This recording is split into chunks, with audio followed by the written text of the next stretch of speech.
Good evening, everybody.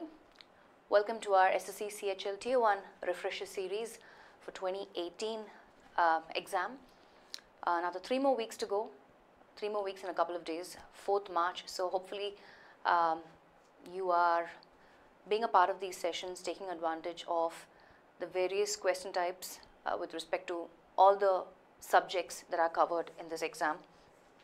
Right? It's good to see a lot of you who are regulars. By now I kind of have an idea who's here. So appreciate the commitment and you learning together in this forum. So let's quickly address those who are here this evening. I see Harshita, Mahata, Pitu, Sundravel, Vidya, Geetika, Anuradha, and a whole lot of others. So good evening to all of you. Yep, some of us are almost expecting the exam to be postponed. While there have been exams that have been postponed, I think we don't have any changes as such. I think it was more of a false alarm. So I think the exam dates remain the same, which is 4th of March.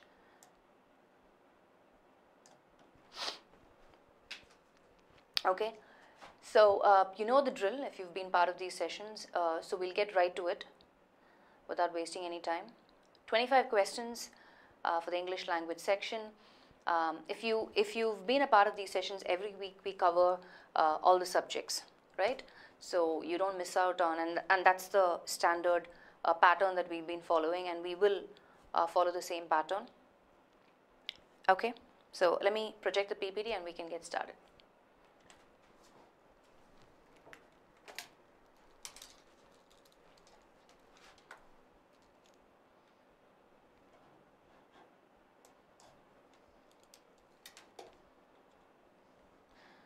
Okay, the first question that we have here is an idiom and a phrase, right? To get over it, I'm sure you've heard this idiom. I'm sure people have told you this, or maybe you've heard someone else say this, or you've said this to someone else, right? So basically, if you're asking somebody to get over it, get over something, you're basically asking them to move on, right? I mean, it's nothing that you can do about it because this is what it is, right? This is the situation, this is the fact, this is what's going to happen. So you need to move on because you really can't do anything, or you can't make any changes to the situation, given situation, right? That's what it means. Let's look at the options. Option 1, to accept something that happened in the past and move on. 2, to complete a project or task. 3, to control one's anger, to achieve something seemingly easy but with a lot of difficulty. Yes, I have a lot of you giving me option 1 as the answer, which is correct. Yeah, and that is our answer. So easy one. Let's continue. This would be a sentence improvement question. I wish I knew what was wrong with my daughter. The underlined phrase, or rather the phrase that is within brackets is knew what was. That's what we need to see if it requires a change or not. 1, had known what is. 2, knew what is. 3, had knew what was, and then no improvement.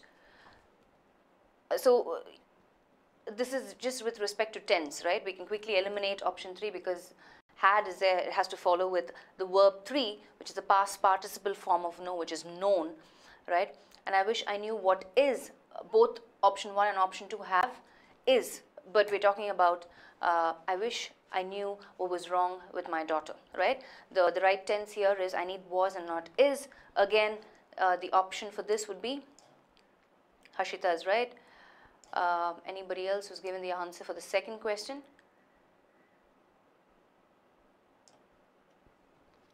Banashri, Pitu, you're right again. Do we have answers from other people? Yes, Abhishek, Anusha, Banu, Ranjan, Tane. Tane and Anusha and Hira and Arvind and Janani are kind of confused, right? Keep in mind, yeah, I wish I knew what was wrong with my daughter is absolutely correct as it is. You don't have to make any changes. and this would be a no improvement one. Yeah.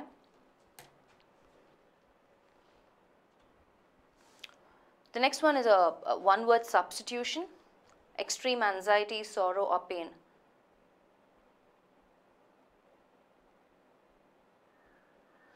Keep in mind, guys, for the previous question, most of you are coming back and saying option 1 or 2. But remember, we're talking about an incident. I wish I knew what happened, or I wish I knew what was wrong with so-and-so, right? So you're referring to a hypothetical situation, and in that context, the key word for you is knew, right? Which is a past tense form of know. So the right verb to go with it would be was and not is, right? And that's why we obviously eliminate option 1 and 2, because both options have is. So you don't have to be confused there. You can just close your eyes and choose option 4. Yeah? Let's look at this. This is to do with one-word substitution. Extreme anxiety, sorrow, or pain. We have 4 options, which is option 1, pick, option 2, vexation, option 3, chagrin, and option 4, distress. So extreme anxiety, sorrow, pain. Are you familiar with any of these words? Pick, vexation, chagrin, or maybe pick and chagrin could be new words for you. What do you think is the meaning of pick?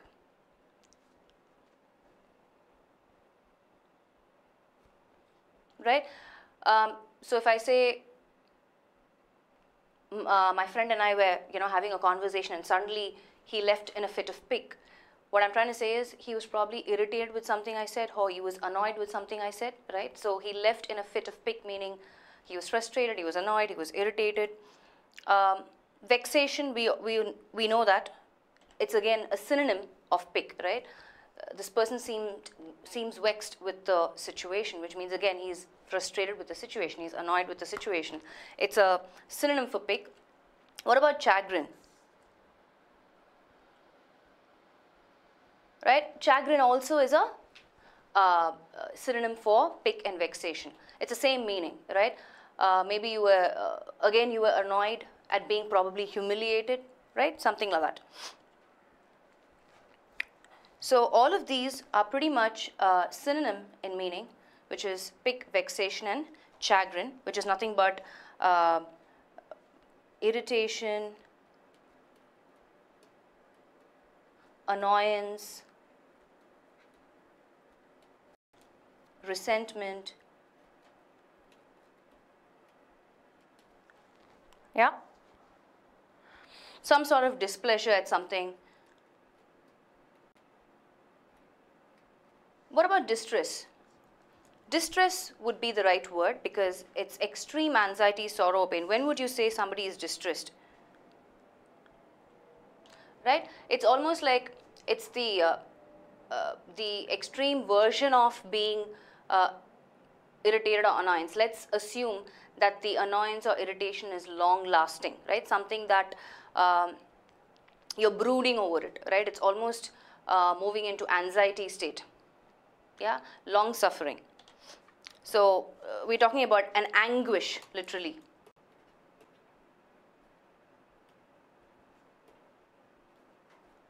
Somebody who's in extreme pain.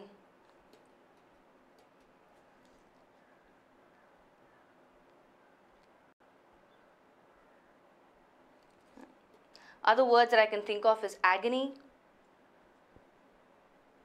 or even torment. Yeah, so our answer is extreme anxiety, sorrow, pain is distress. Let's move on. Sentence jumbles, we all know, just find the link, right? Find the collocation. So that will make our job easier. Can you spot the collocation? Accepting that one form, and I have 2 options starting with off, which is P and R. Sajid, so I was distressed, right? You're missing out the helping verb was in your example sentence. What about this? Can somebody point out the collocation here?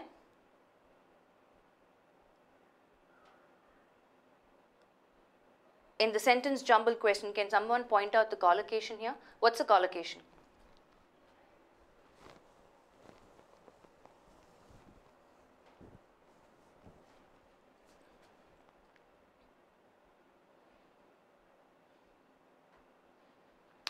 So Tamarin says option 4, Pramod says option 1.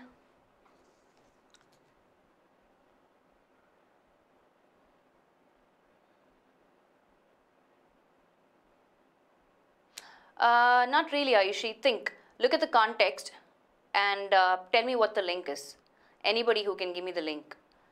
I basically have a lot of you are saying 2, 3 and 4.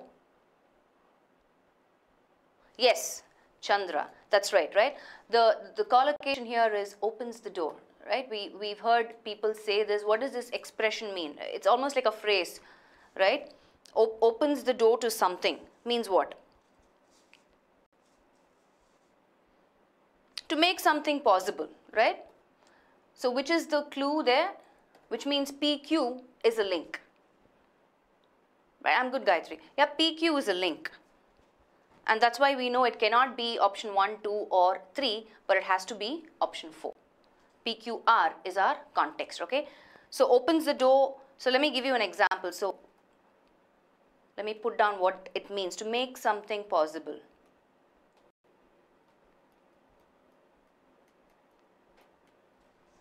Yeah.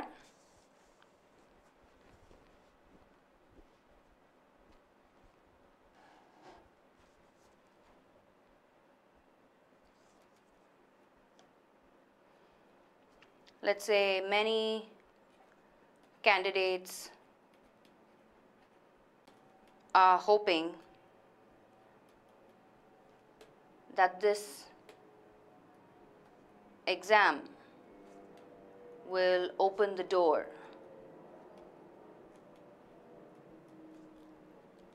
to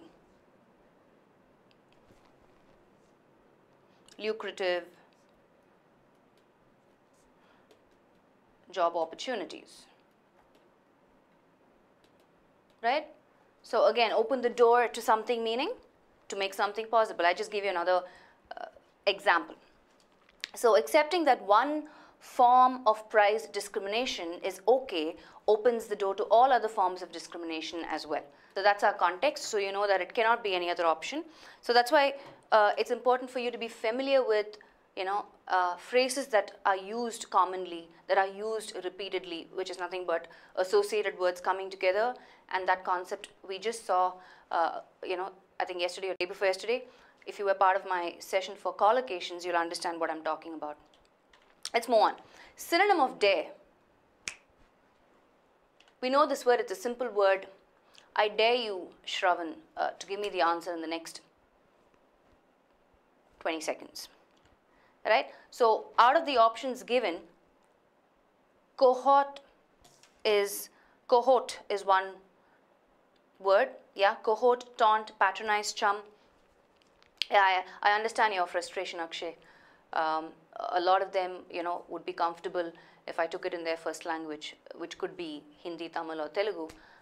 But we've already discussed this, and we're going to continue in English. I'm sorry, it might be a little uncomfortable for you, but since you are part of this session, I'd appreciate if you'd make an attempt to understand what's happening. Yeah. So what do you think is we're looking for a synonym of dare. I dare you. So what do you think is the answer? Meaning of options, please. Okay, let's look at options. What's the meaning of cohort? Cohort is a group of people. Okay, let's say these people could be civil servants, you know, or just some sort of group of people supporting a particular leader.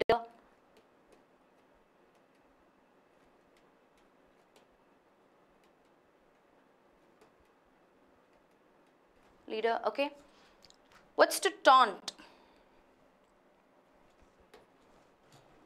If I taunt you, which means I'm trying to provoke you to do something, right? It's almost like I'm instigating you. So it's the same thing as dare, right? I just said, hey, I dare so-and-so to do this in the next couple of seconds, which means I am provoking you to take action or do something, right? That would be the synonym, in fact. What about patronize? I mean, if you watched movies or otherwise also, I don't know if you've come across people using this word. Basically, you know, people say, don't patronize me, which means don't treat me like I'm a small child, right? I'm a grown up, I'm an adult, I know what decisions I'm making, so just leave me alone. Don't start, don't treat me like a child. That's what it means. Patronizing somebody, yeah? So taunt again is the same thing. It is to some sort of a remark made to, wound or provoke someone, right? Usually it's made in anger. To made to, either get that person angry, to made to wound or provoke or anger someone, okay? So obviously we know that the answer is option 2, taunt, right? What about patronize? We just said to treat somebody condescendingly. That's another word, maybe you don't know that word. Condescendingly. Look down. Humiliate. Treat like a child. That's what I said, right? What about chum? Hey, Swati is my chum, meaning she's my friend. She's my close friend, right? So that's another unrelated word here.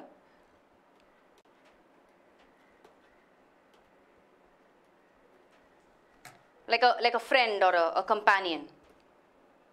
So we obviously know that the answer to our question is taunt. I dare you, I taunt you, some sort of a provocation. Let's move on. Another one, sentence jumbles. Try and see if you're able to identify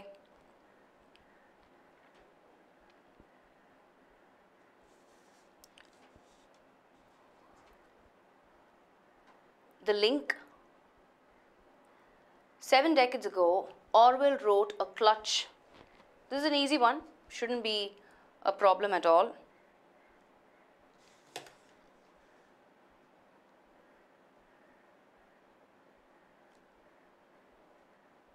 What's the answer? Taunting, Anusha, if you ask me, I am still saying something. To instigate, yeah, it is to either, make that person angry, or taunt is not, I wouldn't say insulting or scolding. I am saying something so that that person will kind of, what can I say? Hold on one second. So that that person is either wounded or, they become angry. The consequence of my remark causes them to, become that. So most of you have come back and said PRQ. Let's go back. Is that the answer? 7 decades ago, Orwell wrote a clutch of essays for the post-World War II British journal polemic, and that would be correct. The answer is PRQ. I'm hoping nobody else got this wrong. Abhishek, why 4? 7 decades ago, for the post-World War II British journal polemic, Orwell wrote a clutch of essays. Okay. So what I would suggest, most of you who came back and said option 4 is, we have a time frame and then we need a subject, right? So in terms of sentence construction, always remember the subject does some action. So for a sentence jumble, the construction is pretty simple. Subject, action, and then the complement. So the complement is usually a prepositional phrase, which is Q for the post-World War. What did he do it for? Who did what, right? So keep in mind the questions. Let me just put that here for you, right? In terms of sentence construction, it sounds okay, option 4, right? But in terms of sentence construction for sentence jumble, it's always who or what, the subject, right? And then the action word, which is our verb.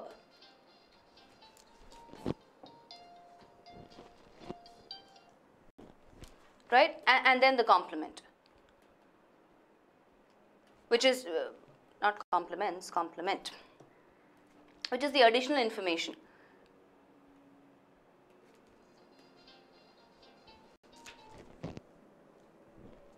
Yeah?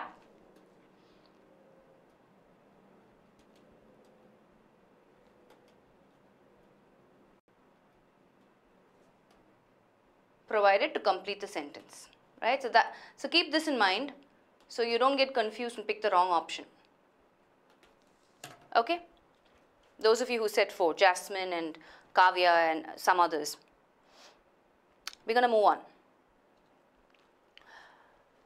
This is again a one-word substitution. Let's read the context. A region of injured tissue or skin in which blood capillaries have been ruptured. So basically we're talking about a bruise. And then you have options, which is pustule, knurl, contusion. Contusion is pronounced like confusion. Contusion. And then you have tumor. What do you think is the answer for this? I'm sure again you might not know these words. Example, in fact the first 3 words I'm sure is new to a lot of you, right? Pustule, knurl and contusion. Let's understand what this is. A pustule is nothing but a pimple on the skin which most of us suffer from, right? Every now and then. If you have an oily T-zone, or a combination skin, I'm talking in context of beauty regime, right? So pustule is nothing but a blister or a pimple. It's just a new word, I'm sure. So imagine you going and telling somebody, hey, you have a pustule on your face. They'd be like, what? What did you just say? It's nothing but a pimple. Yeah? Show off your vocabulary. So pustule is nothing but a pimple. Knurl is it's an unrelated word. It's like a knot or a nodule. Okay. So it's a knot. Imagine a thread or a rope and you knot it. Okay. Knot, nodule, not our word. So we're talking about an injured tissue or skin in which blood capillaries have been ruptured, a bruise. That's what we're talking about. What's a contusion?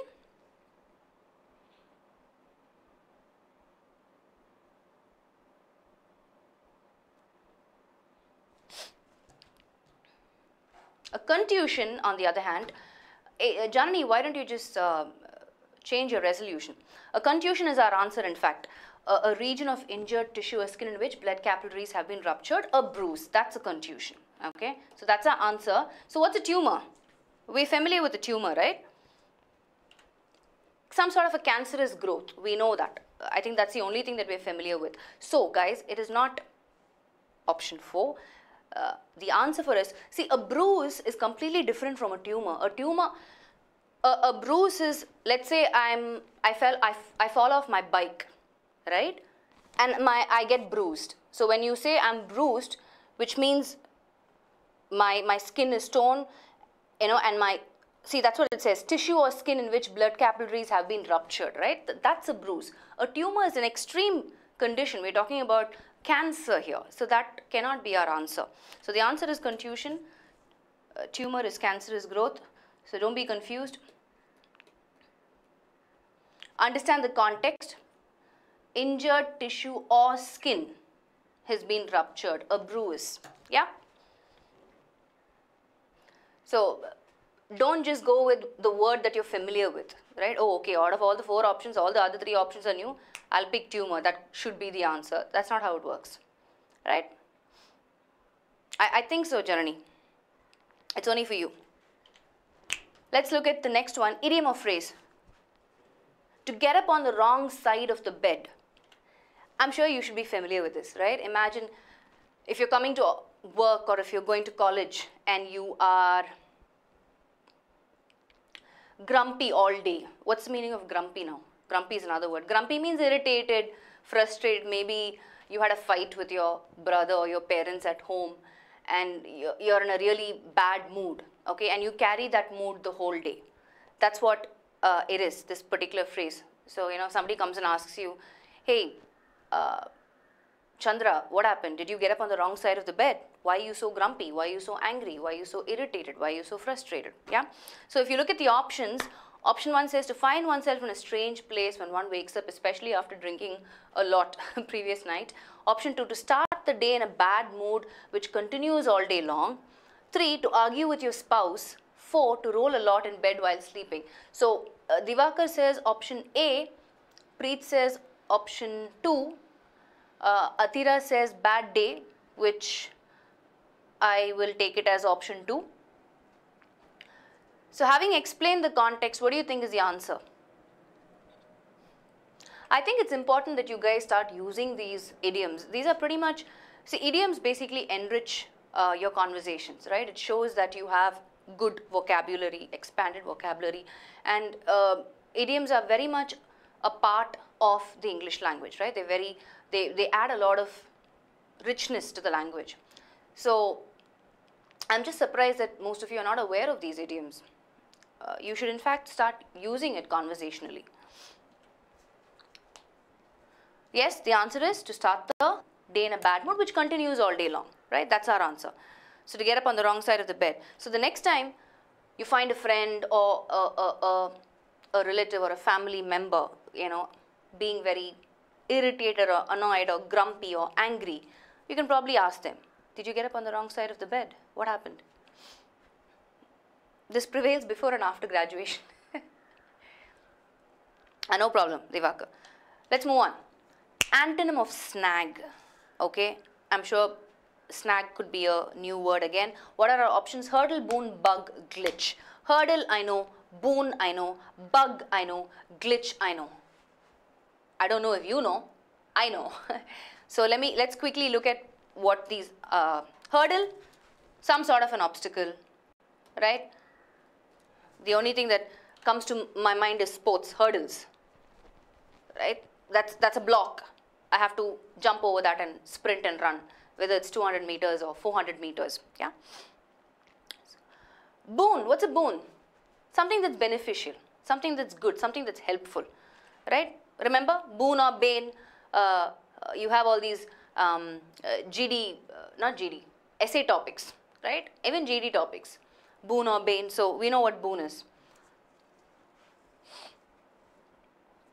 Something that is beneficial, something that is helpful. Yeah. A bug, the only thing that I can think of is an insect. A bug, you know, small insect. But a bug can also be some sort of an illness or an ailment or sickness. What about glitch? Have you heard people say, I've said that, right? Sorry guys, sorry for the delay. There's been a technical glitch, which means what? Some sort of a malfunction, something that, you know, we didn't expect happened, so some delay because of that, right? So we know that.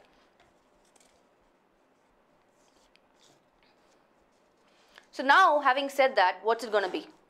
What do you think is there? Oh, but you don't know what snag is. A snag is nothing but option 1, which is a hurdle.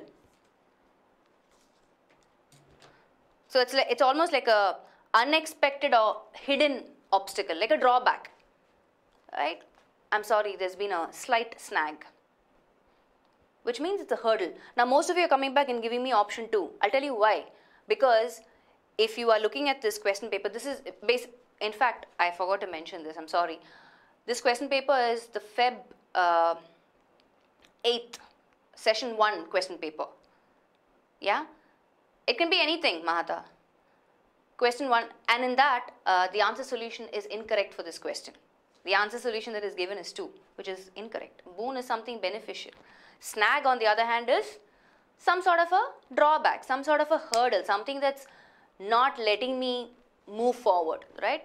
So if somebody says, hey, I'm sorry about the snag, or there's been a slight snag, which means there's been a slight drawback, yeah? Yes, Abhishek. So, technical glitch. So we're talking about some sort of a malfunction. Yeah? Okay, so that leaves us with our answer being hurdle, snag. An unexpected, let's put this down so that people are not confused. An unexpected or hidden obstacle or some sort of a drawback.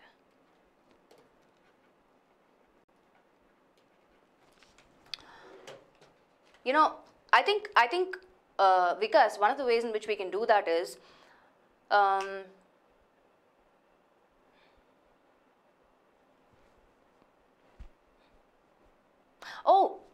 Hey, you guys are right. No. Actually, you know what? They're asking for an antonym, right? So it has to be option 2. Yes. Because they were not asking for a synonym. I completely forgot to look at the directions. That can happen. So, question paper, right? I am wrong. I stand corrected. So, they're asking for the antonym of it. So, which means the synonym is hurdle. So, the antonym has to be option 2. Yes. So, whoever said option 2, you're right. Whoever said option 1, I'm sorry. You're just like blindly following whatever I'm saying. Very bad, guys. Very bad. Sorry about that. I didn't pay attention to the directions. This can happen to any of us, right? To err is human. So let's go back. Antonym, hurdle is a synonym. So yes, option 2 would be the answer, right? A drawback, the antonym is boon. Beneficial, helpful. Preet, you got it right? You said option 2. Kishore, yes, you're right. Preet is right. Yes, Janani, I just got it. Okay, so we're all good. Yeah, so I was answering a question, so which was, we trust you, do not. So what were we saying? Thankfully, I looked at the direction. So anyway, so somebody was asking, right? I think what we should do is we need to have a special session only for vocabulary. What are the surprises did I give, Divakar, other than this? Anyway, so we'll have a special session for vocabulary, right? Where we've learned so many words. Either I'm going to act out everything, like, you know, and then you're going to guess the meaning, or I'm going to give you example sentences. And I think we should just have like a power-packed half-an-hour session only for vocabulary. Because how else are you going to remember the words? Anil, there is no ideal book.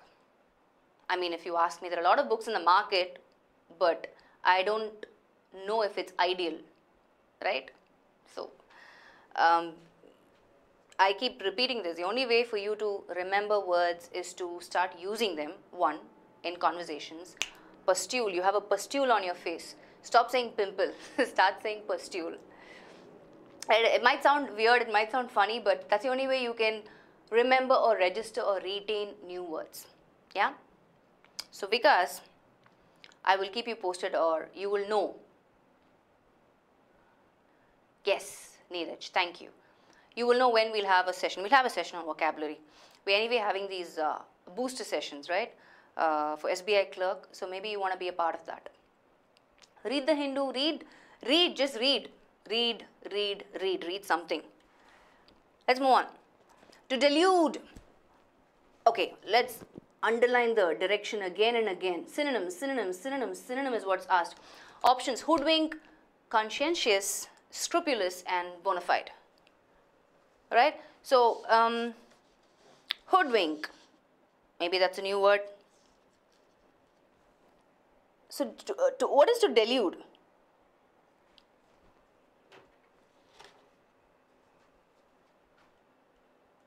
To make someone believe that something is not true, right? Politicians do it all the time, delude the public. But let's not blame only the politicians. A lot of us do that, right? So, we know the meaning of delude, but do we know the other meanings, the option meanings? What's hoodwink? Hoodwink. So, delude is, let's put some synonyms here. Mislead, deceive. What else? Trick, dupe rather. Yeah, all of these are synonyms for this word delude. So, hoodwink is nothing but this. This, my dear friends, option 1 is the synonym for that. What about conscientious?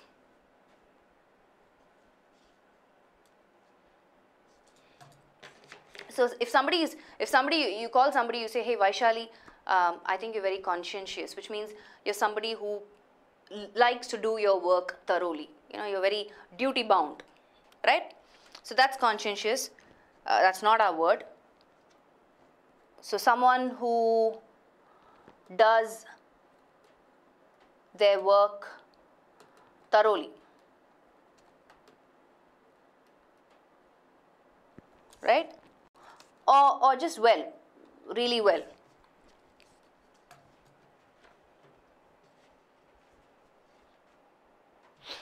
Scrupulous, again, if somebody is being very scrupulous, which means they pay a lot of attention to detail.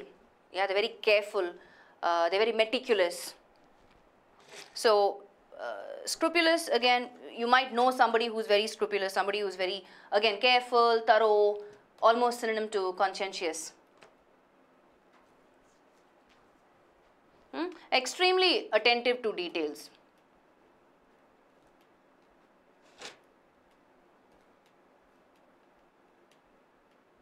Bona fide. You might have heard this term, right? If I say Preet is a bona fide expert, which means what? Have you heard this? Have you heard this from? Janani, you are awesome. I'm sorry, I didn't notice your answer. So if you're saying somebody is a bona fide certificate, what does that mean? Wise, scholars, okay? Somebody who's basically very real, very genuine, right? Authentic, genuine, real, yeah, true. Okay, let's move on. Active passive voice. We know this, you know this. Give me the answer quickly. Options.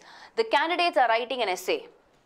My subject, I have a continuous tense, I have the object becomes my passive subject. And what happens to the continuous tense and active voice when you change it to passive voice? Easy one.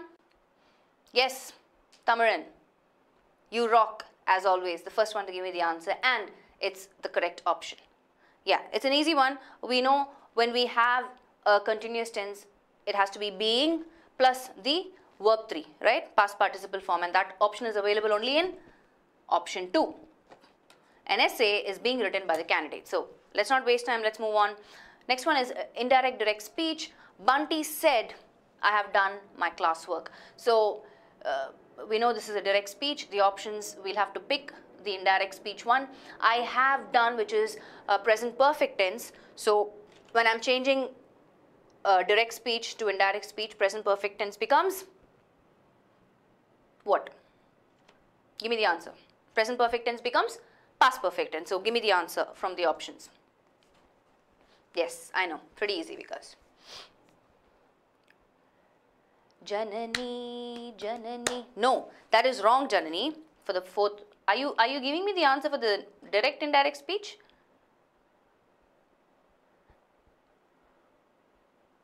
You're welcome, Divakar. We've moved on. Are you guys giving me the answer for direct indirect speech? Okay, I'm guessing yes. 2, 2, 2, 2, 2. Yep.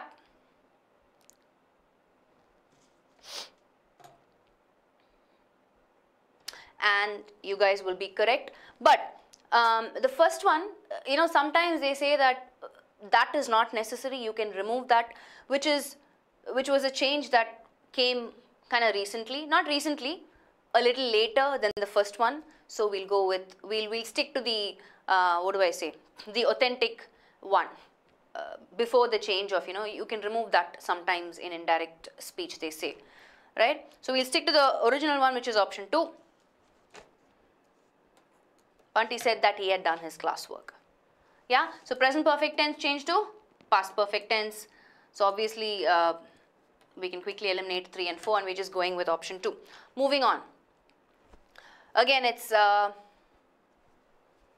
just improve the bracketed part of the sentence. Sentence improvement. If I just had the money, I would have bought the car.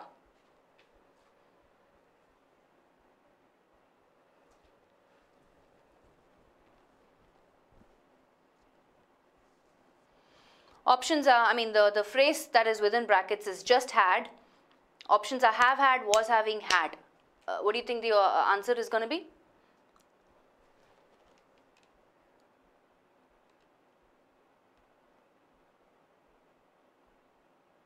Yes, Preet, good.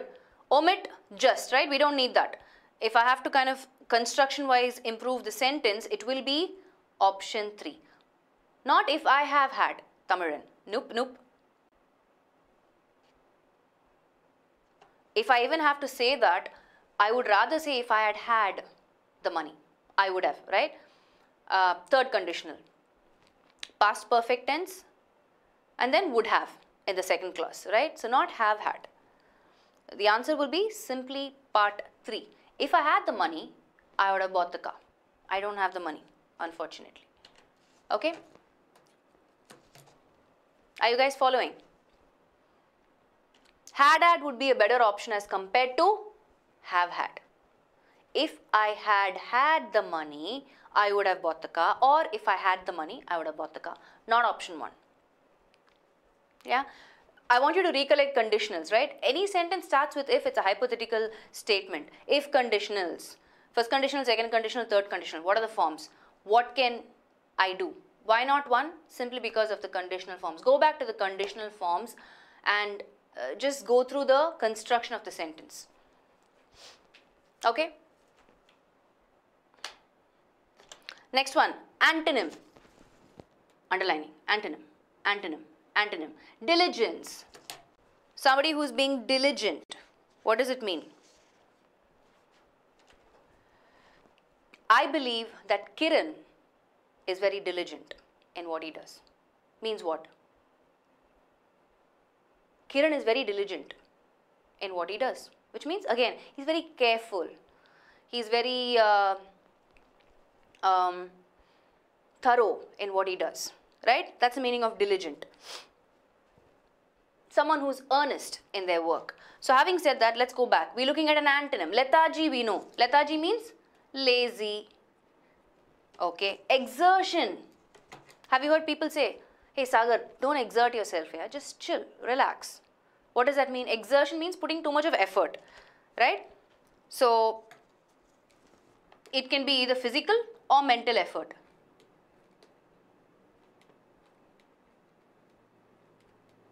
Vigor is nothing but strength.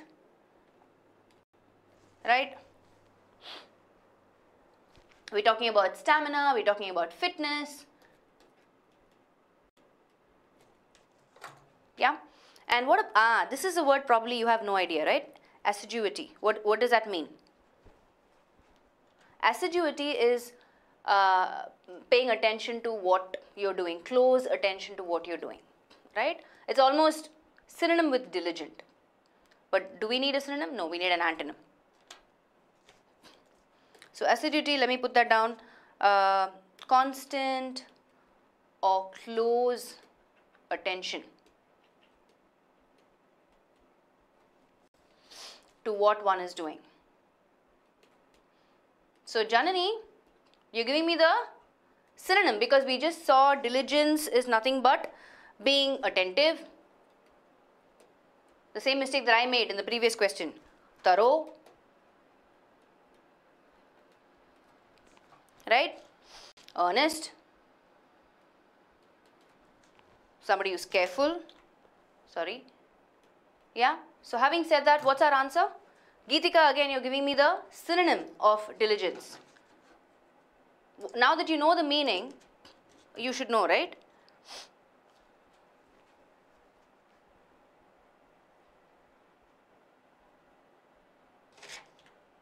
What's it going to be? Yes, antonym, yeah. Don't make the same mistake I made. Exertion, unrelated word. Vigor and exertion, in fact, pretty much, I wouldn't say the same, but exertion is physical or mental effort. Vigor is strength, stamina, or fitness. Assiduity is a synonym for, so the antonym has to be lethargy. I know. I made the same mistake previously, Janani. Don't worry. Let's move on.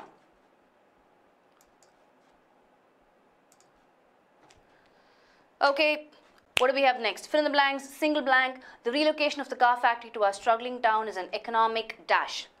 So easy. Yes, Geetika, what's it? No problem. So if you look at the context, I have the indefinite article. I have economic, which is my adjective. So obviously the blank needs a noun form. Are all my options noun forms? Maybe. But what's the right option?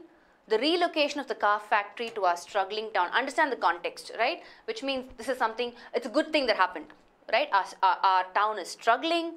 So this opportunity where the car factory has been relocated to our town is good.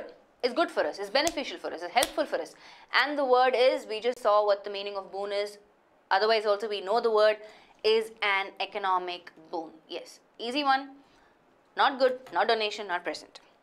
Boom hoga. Yes, Neelam. Shravan. Not 3, right? Once you understand the context, Shravan, you will know it has to be boon, right? Because we're talking about, hey, some things are not working here for us. We're struggling here with the situation. And the fact that the car factory is relocated to our place is going to be helpful, is going to be good for us. But, Atira, you can't use good and donation is a completely unrelated word. Option 3, ruled out. You also can't use good. Is an economic good? No. I can say the relocation of the car factory to our struggling town is a good decision. Right? I can say that. Good is an adjective, not a noun form. That's why I specified, specifically. No, I mentioned specifically that we need a noun form. And that is boon. Option 1. Let's move on. Good. Those who said, somebody said option 2 is an adjective. Okay. Let's move on. Select the word with the correct spelling. Spellings. The pain in the wrong place. So, do you know any of these words, first of all?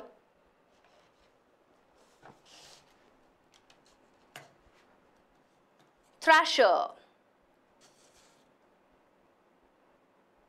Fiefdom. Sniffing. Okay, the only word, yeah, Tamarin, you're bang on, right again. Squashed is the only word, maybe that's the only word that you know, and that's rightly spelt, right? Squashing something, you can squash a lime. You know the action of being squashed, right? Squash, the game, yeah? Okay, so squashed is correct, but what about thrasher? I don't need the E here, right? Who's a thrasher? Somebody who thrashes. As simple as that. A person or thing that thrashes. Let's quickly put that down.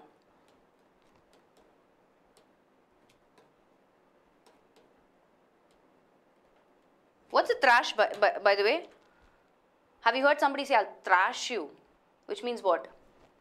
Give you one, right? I'll thrash you means basically beating up somebody. Fiefdom,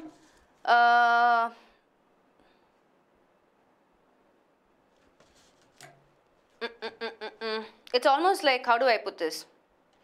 Think of a mafia boss, a mafia don, right? Who's controlling a particular area or a region, right? That region or territory is what is called fiefdom.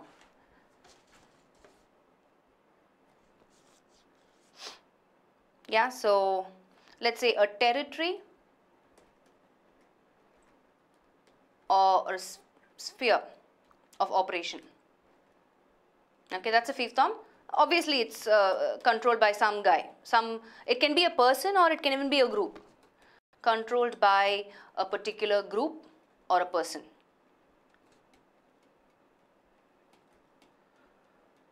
Okay, and the third one, sniff.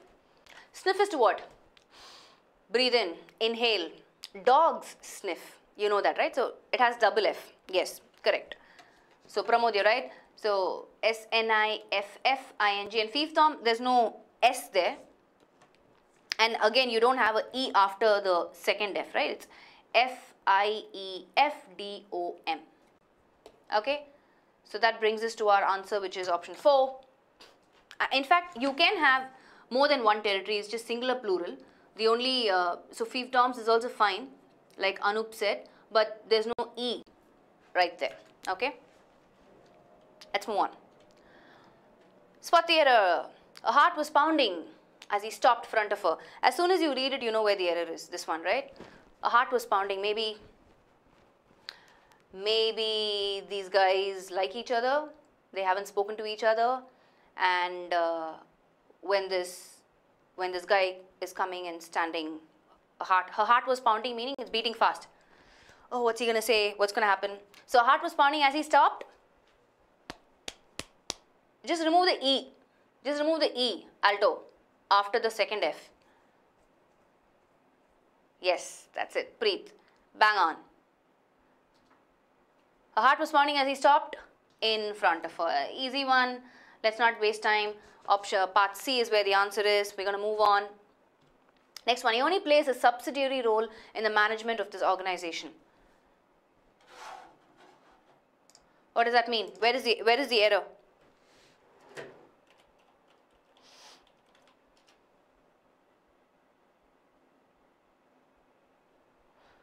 So he only plays a subsidiary role in the management of this organization means what?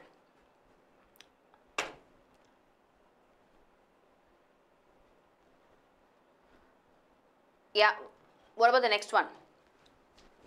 He only plays, Pitu is saying A, or Pitu, are you giving me the answer for the previous question?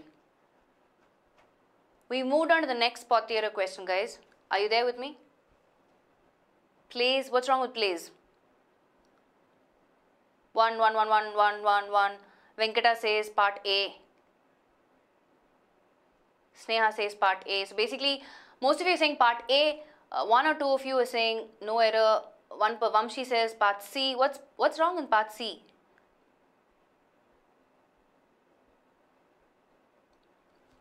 Okay, let's quickly look at this question, okay? Subsidiary means what? Less important. I mean, not that he has a great role, right? He only, so only is just an intensifier stressing the fact that, you know, it's almost bringing down the value of the role that he plays. You know, he's only a, like, you know, you're saying this is applicable sometimes, you know, for people who are, what do I say, who are way below in the hierarchical organization of a company, right? So if I say, he's only a office assistant. Right? So you're trying to put that person down. So only there, it doesn't make a difference, right? It only adds to the emphasis of the context. So why do you have to remove only Vamsi and somebody else, right? So part A is absolutely fine. He only plays a subsidiary role. So it's not that great a role. Yeah. And remember, adverbs, right? Only is an adverb. And you can change the place of an adverb wherever you can. So Anand comes back and says, hey, let's interchange the adverb. Let's say he plays only. It doesn't matter, right? Adverbs of the position of the adverb depends on what the author, where the author is trying to emphasize. So he only plays, so he's only a office assistant. He only does, you know, what do I say, consulting work. I'm just giving you example sentences so you understand where only is positioned in a context. So part A is fine, role in the management. Somebody came back and said part C, I'm assuming you have a problem with off, but off is fine because the management belongs to the organization and everything is fine. So no error. Okay? So don't break your head in sentences where there is no error. Move on. Don't try and find an error. Next one. Fill in the blanks. My grandmother's exercise regime is to walk the mall at a, we're looking at an adjective to go with pace. I want you to picture collocations here. Potent, brisk, strong and vital. What's potent? I know what potent is. I've come across potent. Yes?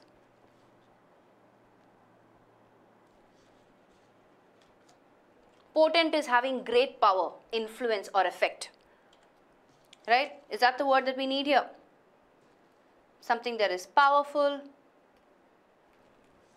something that is strong, something that is vigorous. Brisk. Brisk means what? Yes. The answer is, most of you came back, brisk pace. Right? Fast, very focused, determined. So what's brisk? You tell me, Suraj. Somebody help Suraj. What's brisk? If I do something in a brisk fashion, what does it mean?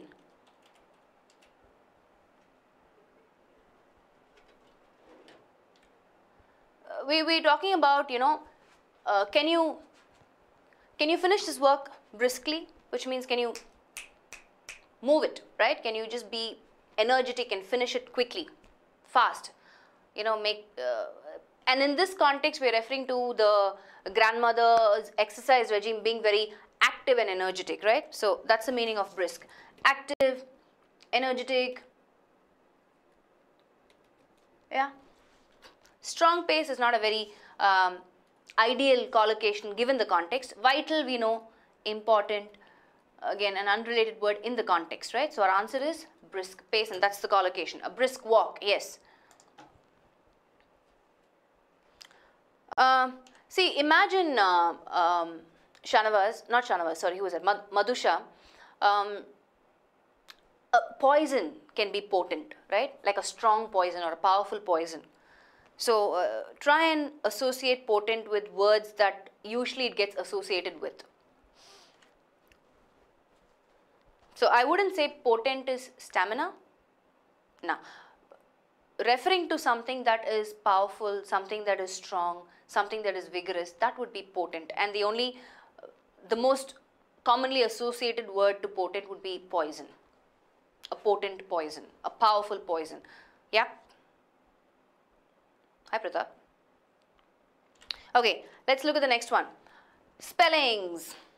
Insolent, sapphire, immersed, pepperoni. Pepperoni pizza. Pizza. Okay, so do you know the spellings of these words? Oh man, I feel like having a pizza now. I'm always hungry at this time. What's the time? It's going to be 7 o'clock. I think I'm going to order a pizza after I get home. Okay, so let's go back, look at the options. Insolent, sapphire, immersed, and pepperoni. What do we have?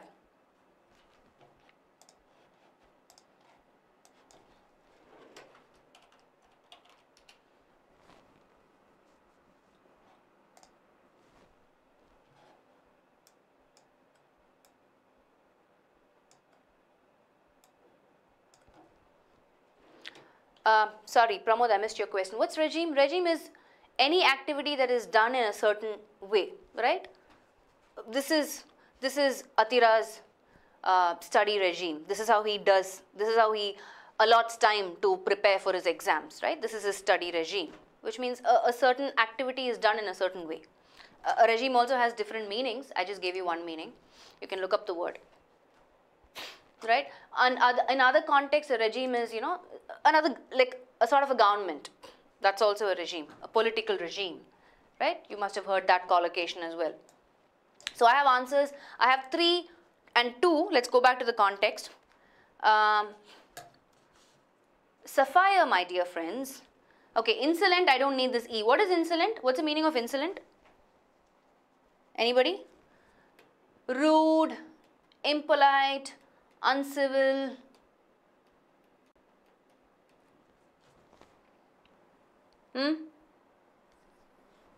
So somebody can have an insolent tone. I'm just giving you a collocation, right? A rude tone. So I don't need E for insolent. Sapphire, yes. Sai Kishore, you're correct. We need double P for sapphire, not one P. What's sapphire? Like ruby and diamond, it's a precious stone, right? Blue in color, sapphire. S-A-P-P-H-I-R-E. Immersed is our answer, right? Because pepperoni has an I and not a Y. So it is option 3, which is the correct answer. Yeah? Pepperoni pizza, you must have heard about it. Beef and pork sausages, seasoned with pepper. Okay, so we move on, we move further. Oh, close passage, okay. So close passage, we know the drill, we read the context, let's try and understand what the main message is, and then we'll be able to quickly identify associated words. Reading, are you guys with me? Do you want me to wait for a couple of seconds till you join me, or shall we skim the context? It's a gem. Yes, it is. Alto, I just gave the meaning of pepperoni. You will hear it in a second. That's okay. Monica. I'm reading. Dash reader can add to the list under the possibilities of a new ethical and moral politics. Dash requires a Gandhian inventiveness of ritual and politics. What I wish to add is a dash. The rituals of apology and the question of justice, reconciliation and ethical repair are not easy. They require a rigor and an inventiveness dash ethical thinking, which dash new experiments with the idea of truth and healing in India. Okay? So, my option for the first blank is one reader can add to the list, some reader can add to the list, each reader can add to the list, any one reader can add to the list. I can quickly eliminate option 4 because it's illogical grammatically, right? So, given the context we're talking about, we're not talking about one particular reader, right? We're talking about everybody has a contribution to this. Which means what's more? Some readers, I need a plural noun number, so I can't use 2. Right? So between 1 and 3, which is the most appropriate one, because we're talking you and I, right? Whenever we refer to each and every, we're talking a collection of people, but we're addressing them individually, right? So if I said each and every girl must pay attention, I'm talking to a group, but I'm addressing them individually. That's what it means in the context, right? So the correct option would not be 1. It will be option 3. Each reader can add to the list, which means Kanimuri, Atira, Rachna, Sneha, Chandra, Anil and Sylvia can add to the list of possibilities. So each reader can add to the list of add to the possibilities of a new ethical and moral politics. Option blank 2 options are which, why, where, what.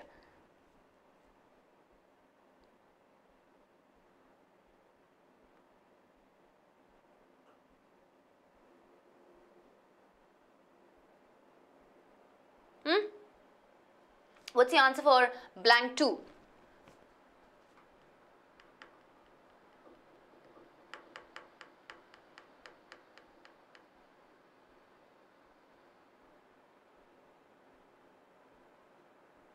Yes.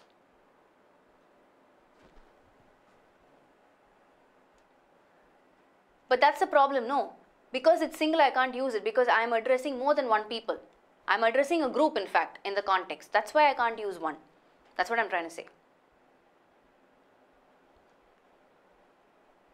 Samajh gaya? Purunjida. So, the second blank is moral politics, which requires. This is an easy one. We know this is the right relative pronoun, right? Henna. So, this I'm sure I don't want anybody to get this blank wrong. It's an easy one. Let's move on. So each reader can add to the list under the possibilities of a new ethical and moral politics, which requires a Gandhian inventiveness of ritual and politics. What I wish to add is a dash, which means paying attention to the indefinite article a. I need a noun form for the blank 3. What are my options? Fear, panic, warn, caveat. What's it going to be?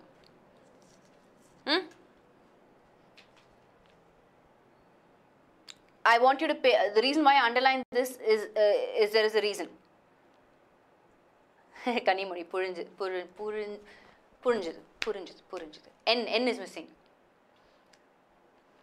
Purijudu. Typo error. So what I wish to add is a yes, Preet, awesome. I can't use any of the other options, right? No, Madhu. Why would you want to add fear? See, there's a proposal that's happening. You want to caution somebody, right? In the context, why do you want to add fear? And anyway, you can't use fear. Why? Because of the indefinite article a. That's why I said pay attention to the indefinite article. What I wish to add is fear, right? If I have to use fear, there is no indefinite article before that. The same thing with panic. Guys, look at the options. Each reader can add to the list and to the possibilities of a new ethical and moral politics, which requires a Gandhian inventiveness of ritual and politics. So they're saying, hey, it's possible, Anand and Rachna and Sneha and Harshita, for you guys to add to these list of possibilities, but let me caution you, let me give you a warning, right? So why would I say let me give you a fear or let me give you a panic? I can't even use that in construction, right? You can't, first of all, you can't give fear or panic. You can cause fear or panic. You can cause panic in someone else. You can cause fear in somebody else. You can't give fear, okay? Or you cannot add as a fear. So let's go back. The answer is not, warn is not in the right, caveat means same thing. Warning, caution,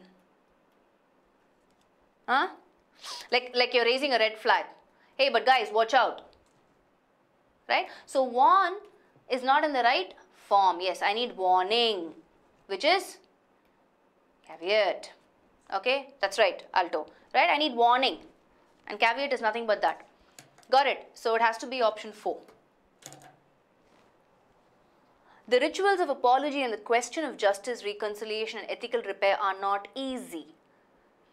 They require a rigor and an inventiveness. What are my options for blank 4? All prepositions. Choose the right preposition. Yes, Janani, Anup. They require a rigor and an inventiveness with, of, to, or against. So they're saying you can add to the possibilities, but let me caution you, let me warn you. This is something that needs to be done, which is what? The rituals of apology and the question of justice, reconciliation, and ethical repair are not easy. So what do you need to do? They require a rigor and an inventiveness. Sneha and Preet, correct. They require an inventiveness of ethical thinking, right? The rigor and the inventiveness belongs to ethical thinking, not to.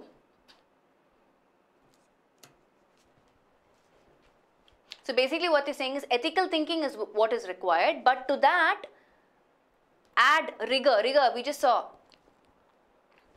which is what? Almost like vigor, right?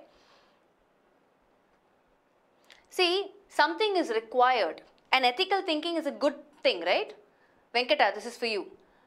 Ethical thinking is a good thing. So why would you do something against ethical thinking? Why would you even choose option 4? Understand the context and the meaning, right? You will eliminate option 4 in fact.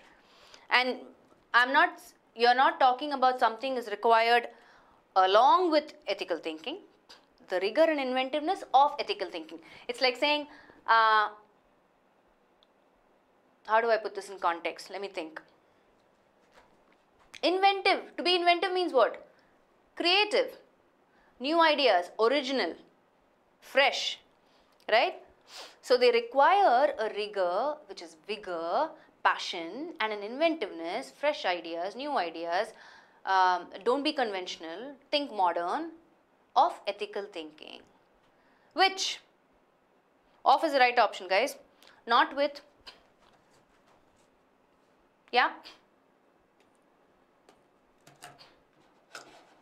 Let's move on.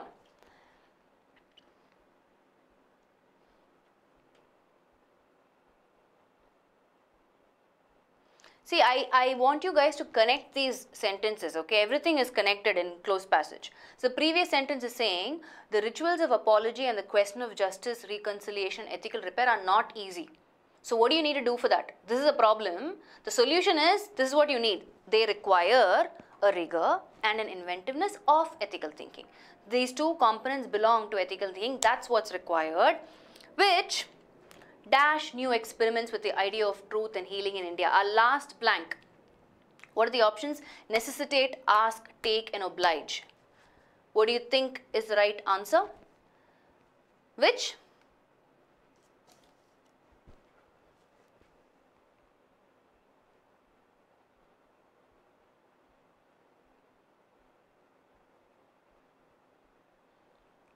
What's it going to be? Last one. Think. Yes, Preet. Awesome. Correct. Which? Necessitates. Necessitates means what? something necessary. So they're saying the rigor and inventiveness of ethical thinking is required. That is the one that is going to make this happen. What happened? New experiments with the idea of truth and healing in India. Not ask, not take, not oblige.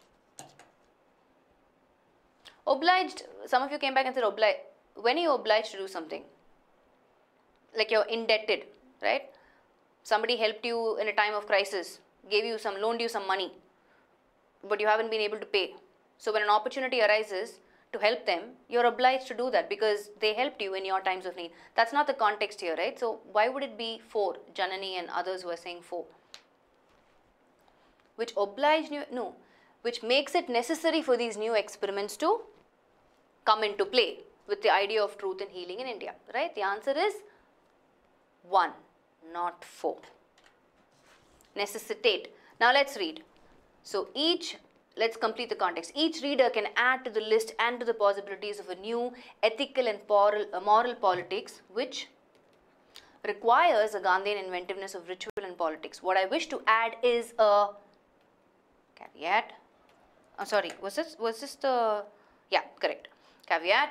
The rituals of apology and the question of justice, reconciliation, ethical repair are not easy. They require a rigor and an inventiveness of ethical thinking which necessitate.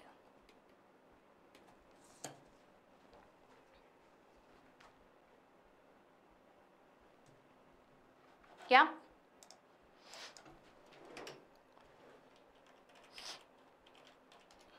Do you guys get it? The form of necessitate, Anand, it's a verb, right? That's the action word.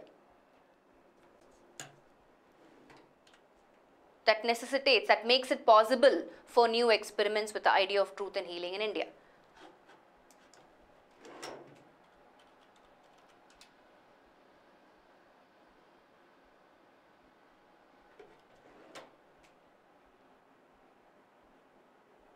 See guys, don't get confused. You're coming back and asking why not oblige. See, oblige, I will tell you the context in which oblige will come. I gave you an example, right, where you are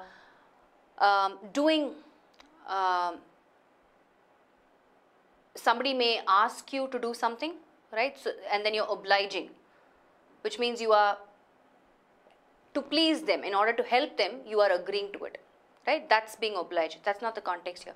Nobody is asking you to do something, one. Second is, oblige can also mean in terms of legal or moral context, right? You're bound to do something. I gave you that example. I gave you an example saying, maybe you were in a time of crisis, somebody helped you, loaning you some money, but you are unable to pay that. There is another situation that crops up where you are morally obliged to do something to help them because they helped you in your time of crisis, right? So it's like being indebted. I am grateful to so-and-so. So that's not the meaning this context needs. There is no meaning of indebtedness or gratefulness in the context. So it is not option 4. It is option 1. This is necessary. What is necessary? Rigor and inventiveness of ethical thinking is necessary for new experiments with the idea of truth and healing in India. Okay? Got it? So you should not have any doubts. Yep, that brings us to the end of the session. Good session. Learned a lot. I learned a lot. I don't know about you. I learned a lot to pay attention to the directions when it comes to synonym and antonym questions. I always do, but just today, I think I'm hungry. I need to go buy the pizza. Order the pizza. I will do that. You guys continue to practice. What should be done to score more in PO exam? Be committed. Have a study plan. Stick to it. Keep time as a factor when you're practicing. You will do just fine. Okay? You're welcome. Shravan and the rest of you. The other guys, talent sprinters, please keep watching your events calendar. We have a lot of sessions lined up for you guys. Surprise, surprise. So, yes, it will start soon, Neeraj. Have you signed up for it? If yes, you will get some information soon. So take care, you guys. I will see you guys in the next session. What's today? Thursday. Have a nice weekend. Bye.